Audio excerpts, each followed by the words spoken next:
Election কমিশনে চলে গেছে এবং কোর্টও আজকে কোর্টের কেসের অর্ডার দিয়েছেন। Let us watch, let us see, let us wait for the justice.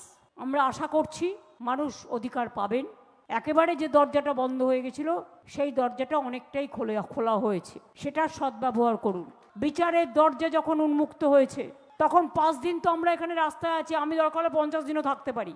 আমি এখানে 26 দিন অনশনও করে গিয়েছিলাম সিঙ্গুরের ব্যাপারে পণ করে। আর দেখুন কিরকম ইতিহাস মিলিয়ে দিয়েছে।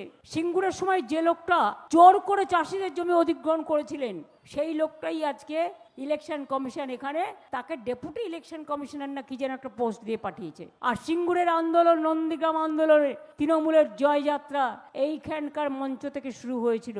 তাহলে আমরা কি ধর্নাটা আজকের মতো টেম্পোরারি উইথড্র করতে পারি? আপনারা সবাই ভালো থাকুন, সুস্থ থাকুন, সুন্দর থাকুন। বাংলার জয় হবে এবং তৃণমূলের জয় হবে, জোড়া ফুলের জয় হবে। আমাদের কেউ রুখতে পারবেন না। মানুষ আমাদের সাথে আছে, আমরা মানুষের সাথে আছি, এটাই সবচেয়ে বড় কথা।